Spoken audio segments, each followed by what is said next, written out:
Hello guys, web bridge पर आपका स्वागत है। बात करने वाले हैं वेल्डिंग डिफेक्ट्स और इम्परफेक्शन के बारे में, जहां पर हम स्ट्रे आर्क, स्पैटर्स और टॉर्न सरफेस के बारे में बात करेंगे और जानते हैं इनके प्रिवेंशन को और कॉजेस के बारे में। गाइस, अगर आप हमारे चैनल पर नए हैं तो हमारे चैनल वेब ब्रिज को लाइक, सब्सक्राइब और शेयर करना बिल्कुल ना भूलें। बात करते हैं गाइस स्ट्रे आर्क के बारे में। वेल्डिंग के दौरान आपने देखा ही होगा काफ़ी सारे वेल्डर्स ऐसे हैं जो पैरेंट मेटल के सरफेस पर होल्डर्स का या फिर आर्क को डायरेक्ट मेटल के सरफेस पर स्ट्राइक करते हैं, जिसे स्ट्रे आर्क कहते हैं। स्ट्रे आर्क की वजह से मेटल के सरफेस जहां पर इलेक्ट्रोड होल्डर्स को टच किया जाता है या फिर इलेक्ट्रोड को टच किया जाता है, वो मेटल फ्यूज हो जाते हैं। बात करते हैं गाइस स्ट्रे आर्क के कॉजेस की और प्रिवेंशन के तरीकों के बारे में।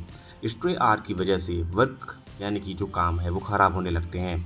इसको प्रिवेंट करने के लिए काम करने के तरीकों में सुधार लाना चाहिए और साथ ही इलेक्ट्रोड को या फिर इलेक्ट्रोड होल्डर को अनइवन सरफेस पर स्ट्राइक करने से रोकना चाहिए। इलेक्ट्रोड होल्डर्स और टॉर्च में इंसुलेटर का मिस होना, इसको प्रिवेंट करने के लिए रेगुलर इंटरवल पर इसका इंस्पेक्शन किया जाना चाहिए और साथ ही इलेक्ट्रोड होल्डर्स और टॉर्च को सही तरीके से व्यवस्थित रखा जाना चाहिए। काम ना पड़ने पर इलेक्ट्रोड होल्डर्स के लिए प्रॉपर रेस्टिंग प्लेस का ना होना, इसको प्रिवेंट करने के लिए इसके लिए प्रॉपर तरीके से इंसुलेटेड रेस्टिंग प्लेस की व्यवस्था की जानी चाहिए।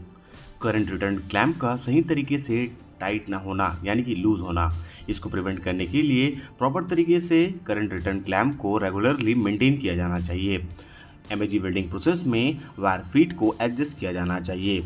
इसको प्रिवेंट करने के लिए वेल्डर को सही तरीके से रीट्रेन किया जाना चाहिए। आर्क स्ट्राइकिंग की वजह से हार्ड हीट अफेक्टेड जोन बनते हैं जिसमें क्रैक्स होते हैं और जो कि पॉसिबली सीरियस क्रैकिंग के लिए रिस्पॉन्सिबल होता है।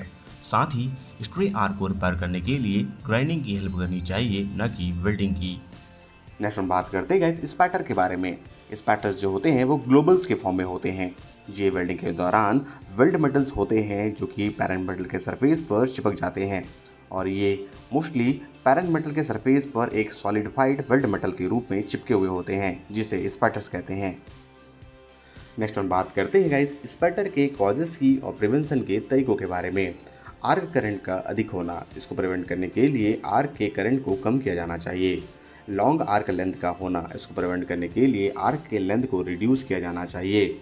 आर्क ब्लू का मैग्नेट हो जाना, इसको प्रिवेंट करने के लिए आर्क के लेंथ को कम किया जाना चाहिए और साथ ही मशीन को एसी करंट पर स्विच किया जाना चाहिए। GMAW प्रोसेस के दौरान इनकरेक्ट सेटिंग का होना, इसको प्रिवेंट करने के लिए इलेक्ट्रिकल सेटिंग को मॉडिफाइड किया जाना चाहिए, पर यह ध्यान में रहना चाहिए कि फुल फ्यूजन में हो। डैम्प इलेक्ट्रोड का यूज़ करना, इसको प्रिवेंट करने के लिए ड्राई इलेक्ट्रोड को यूज़ किया जाना चाहिए। गलत तरीके से सिल्डिंग गैस का सिलेक्शन करने की वजह से इसको प्रिवेंट करने के लिए आर्गन कंटेंट सिल्डिंग गैस का उपयोग करना चाहिए, जिससे स्पैटर को कम किया जा सके। स्पैटर्स जो होते हैं ये कॉस्मेटिक इम्परफेक्शन होते हैं और ये वेल्ड की इंटीग्रिटी पर कोई प्रभाव नहीं डालते।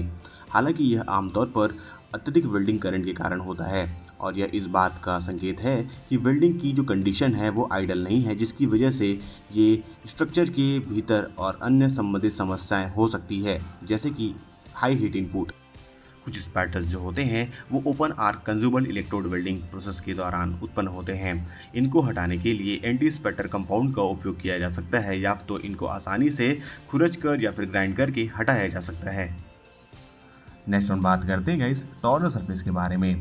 टॉर्नर सरफेस वेल्डिंग के दौरान टेम्पररी अरेंजमेंट्स होते हैं जो कि वेल्डिंग को सही तरीके से कंप्लीट कराने के लिए उपयोग में लाए जाते हैं।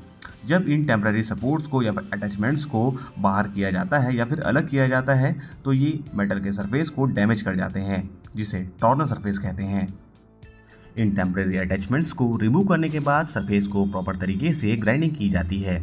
उसके बाद इन सरफेस पर सही तरीके से डीपी टेस्ट करने के बाद में वेल्डिंग कंप्लीट की जाती है और उसके बाद पुनः इस पर डीपी यानी कि डाई पेनिट्रेशन टेस्ट की जाती है।